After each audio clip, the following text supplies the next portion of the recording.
Hi, welcome to Faith Unfiltered.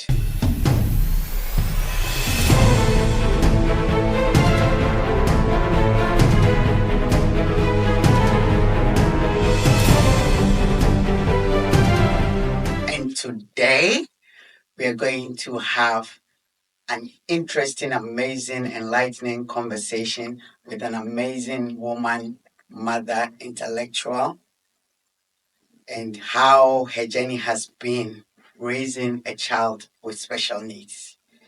I pray that it will bless us for those of us who are going through it, for those of us who are carers, for those of us who are part of that family.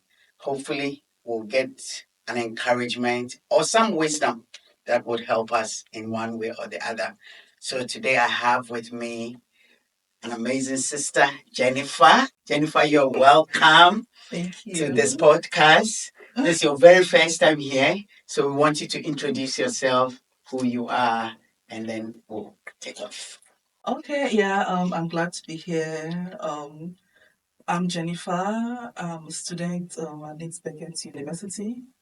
Writing up my PhD actually. See, when you say you're a student, you don't know whether you're in first year. Yeah. Okay, I'm rounding up my PhD actually. Yeah. Yeah, I'm writing up. Due to submit soon, so my thesis is almost complete. Or let me say it's complete and I'm waiting submission. So I'm just waiting. I'm waiting to submit in a few months. So you're done waiting. Oh, yeah, you can say that. Okay. Okay. So she has an amazing son with special needs. So when did you find out that your son had special needs, and how old is he? Okay, he's 11. Actually, I gave birth to him at Scotland. Um, I had like a prolonged birth, but after he was born, the test didn't show that he had anything. So he was okay, but I knew within me that something was wrong because he wasn't meeting his milestones. Like he didn't like to play with other children. So are you talking about this from what age? Is it like 6 months? When did you begin Okay, to feel like from 7 months, he didn't really want to walk. He got to like he walked at almost 2 years. He was always scared to walk. He would especially if you take him to unfamiliar environments, you see him getting scared and withdrawing back. And I begin to ask myself, what is really wrong? By then he had not been diagnosed with autism. But when it got on and on, he was not speaking like he's supposed to, I noticed some kind of strange behavior, so we had to take him to the hospital. And after a series of evaluation, they diagnosed him with autism. So at what age was this? 3. So when he was 3. Yeah. But so between the 0 and 3, no doctor, no, it wasn't picked up at all. No, no, no. Although I was concerned, but we hear that our children does speak late or they talk late, especially children born in the UK. So that did not really disturb me. But when it got to 3 years, I was like, no, this is not normal. We just have to check to see what is wrong. So were you the one who initiated that, or Yeah, I was the one who initiated it. So let's go check and see. you went to your GP and you said you wanted? Yeah, actually we were back in Nigeria then. So So yeah, we you went went to to the your GP and checked. Um, so it was really challenging because we didn't really get the facilities to look after him. But So what you're saying is that by the time it was diagnosed, you were not in the UK. no, we're not in the And UK. where you were, it was a bit challenging to get the Yes, help it that you was a need. bit challenging because even the speech therapist, we didn't really get anything out of her.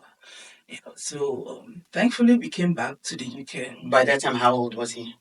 He was about 6 or 7. Yeah, they're about 6, 7. So by that time, you had been dealing with his needs for 4 years, but you knew he had autism. Yes, we knew he had autism. So we had to put him in a very good school, although it was not a special school because you hardly get special schools.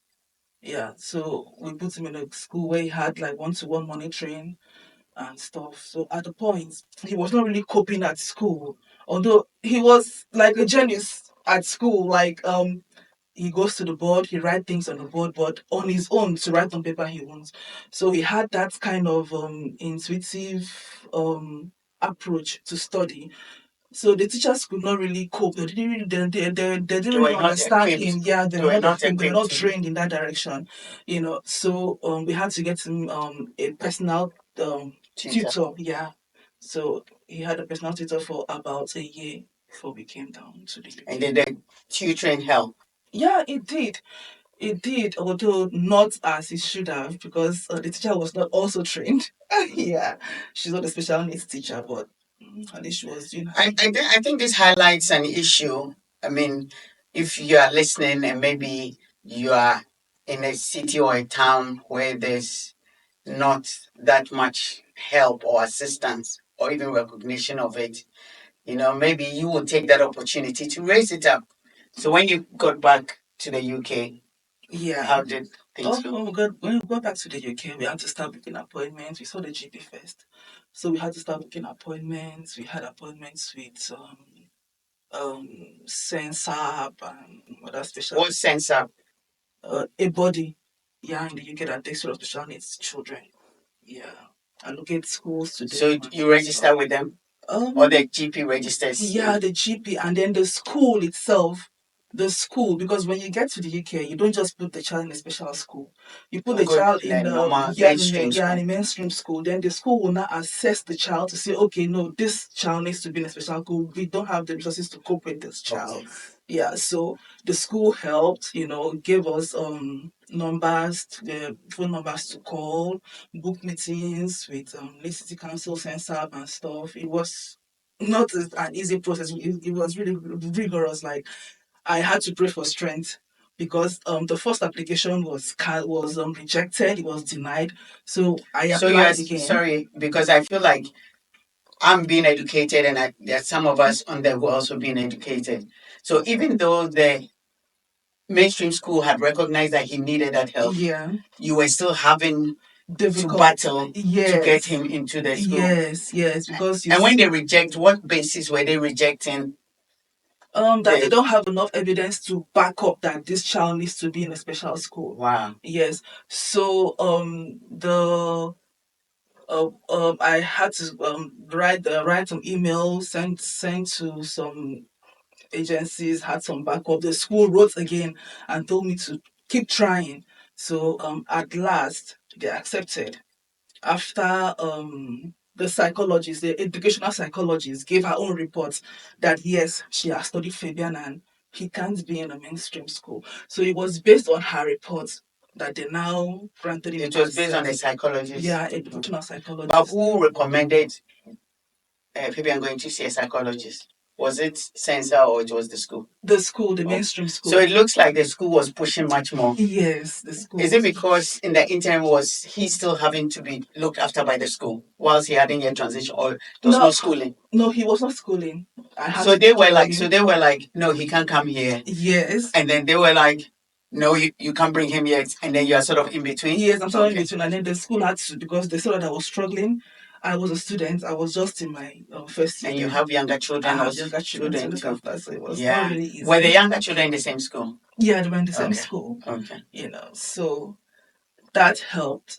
He stayed home for about 6 months. And you had to school him. Yeah. How did you do that? Well, he's a computer genius, I would say that. So on his tablet, he's always onto educational programs. He doesn't watch anything else, even on TV. So, is this something you guided him to, or that's his no, choice? that's why I say he's very intuitive. Without any prior evidence, he just goes on it. And he's studying. He's studying, he's learning. Most times you see him on shame behaviors if he's not able to get what he wants educationally there. So after a while, I applied, and the school recommended the school he's attending now. The censor recommended the school he's attending now. So he stayed home for about a year. I would say that, but um within this period, he attended an intervention, special needs intervention. Yeah.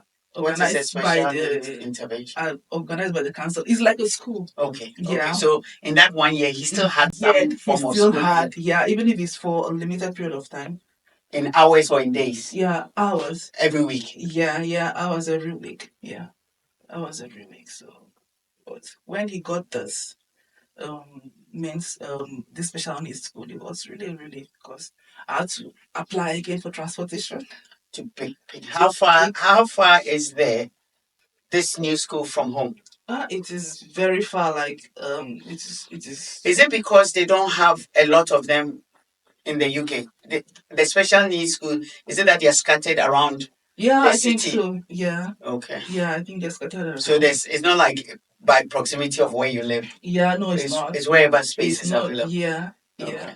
So I had to apply for transport. So they pick him and drop him with them. So what time do they pick him? What time do they drop They him? pick him at 7 In the morning. Yeah, drop him at 4:30. So how does a full day, how does he survive a full day? I mean, Well, he settled in now, but before he had issues settling in. But right now he loves it. Because even when I went with him, to inspect school, because you have to take the child first to see if the child will settle or how the child reacts to a new environment. He went straight to the whiteboard and was, writing some maths issues. So some maths you issues. see, that is why, I mean, Jennifer is telling us something for us to realize that it doesn't matter what your child's needs are, there's still a gift in them. Yeah. There's still, because she's describing her son as a genius, more or less a maverick, and so the world sometimes will like to box us in various, okay, you're autistic, so you are there, so, but if you're a child of God, that child is still gifted, and that gift must be enhanced and raised. Yeah. Has the school identified his gift? Yeah. Yeah, they have, like, they write, like, there's this daily diary. Yeah, that we communicate with the school. I write, they write back. So yeah, they say he's always going to the board, the whiteboard to write some issues. He's always going to the computer. He goes on sites. Most times, even at home, we don't even know how he's able to navigate the TV. He doesn't even look at the remote, like he's just doing his thing and getting to, I don't know how he got there, but I can't even match that competence. Like, So how do you communicate it? How is his speech now? Well, um, it's not quite verbal yet. He says few words, but not at when he's supposed to. Most times he tends to repeat the words back. Although the psychologist at school, they got him a talker. They call it a talker. So he has to type. So is the talker a technology? Yes, so Okay. he has to type sentences and then press enter. It's like it's playing. Okay. So he communicates. So he can type sentences. Yeah. So does it mean that he actually understands what Yeah. is being said? He's just that he cannot Yeah, he articulate it. In the home setting, how are his siblings able to interact with him, and how does it affect them? Most times they come to me and say, why is Fabian not talking to them? Why is Fabian not communicating? But this is when they were younger anyway. So I try to explain to them that Fabian understands them, so they should just be there for him. I try as much as possible to see how um they can grow up, you know, well in that perspective, because like recently they are praying Fabian gets better before December. That's whenever we're having a family prayer, it's like, God, please let Fabian get better and communicate with us before December. But they still communicate. Like most times they understand him. Like if he's sad, Kayla, that's the one next to Fabian, she'll be like, Mommy, do you know whenever Fabian is sad, just rub his back. So they're finding their own Yeah, ways. their own ways. Yeah, Yeah, yeah. of communicating. And like the last one, Talia. Whenever I say Talia, get Fabian, tell him it's time for dinner or something. What she does is she will just collect his tablet. And Fabian will, and then Fabian will follow. And that brings him to the that brings him to the table. I don't know how she learns that. I didn't tell her to do that. So she collects the tablet and mommy, look, don't worry, Fabian will come and got to this tablet. And then he will come. He will come. And she's just 5, so they've been able to cope.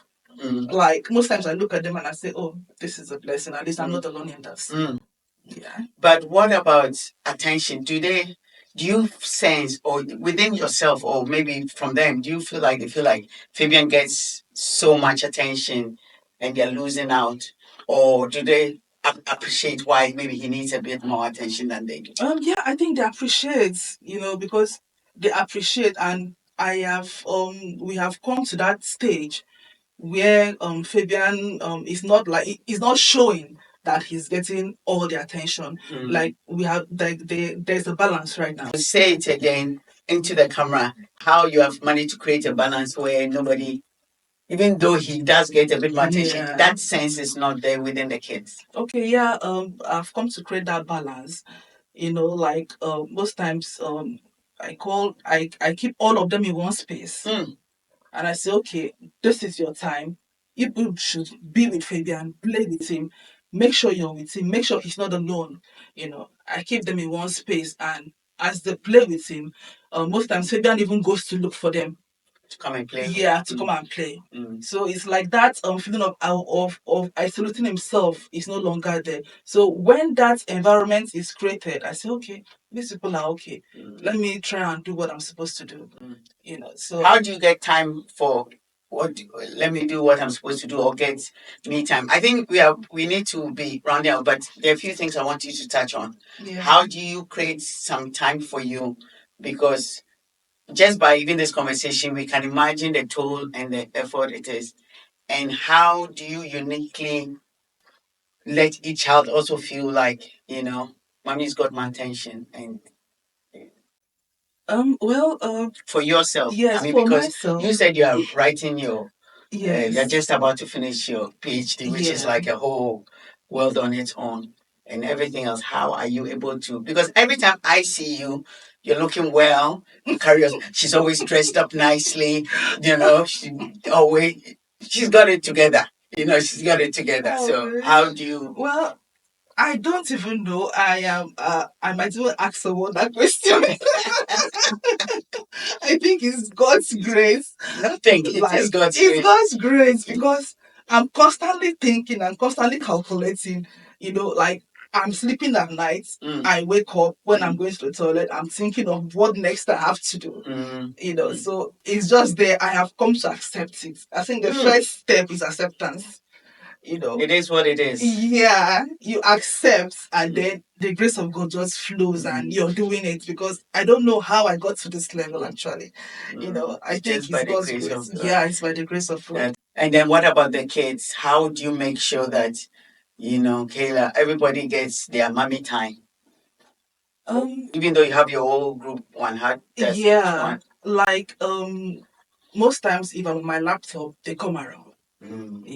I say, you're free, you can be in my room. Like I'm supposed to be at school most times, but I don't even have that time to go to school most times. Thank God it's a research. So you can do it from I home. can do it from home. So when they go to school, I make sure before they get back from school, I get everything set for them. So that as they come back, I say, okay, Kayla, this is what is supposed to happen. Fagan will be back soon, and before he gets back, this like goes on like every day. Before he gets back, see what and what we're supposed to do. So we get homework, things, homework, everything. We get things done, because when Fabian comes, he needs time, right? And they say yes. Oh wow! So you brought them into the whole. It's all of us our project. Yeah. But do you have any other help? I mean. Like my sister Your is sister. so she gives me a lot of help. Okay. But my very last question, which is in so many parts, is how do you have you had like down days, sad days? How do you handle it? And above all, to our listeners who may also be raising a child with special needs, it may not be autism, but something else. What advice do you have to them, and encourage someone who's watching? Well, if it's down days, yes, I've had those. I even still have. Yeah. On and off? Yeah, it's on and off. It's just there, But I tend to encourage myself in the Lord, just like David did.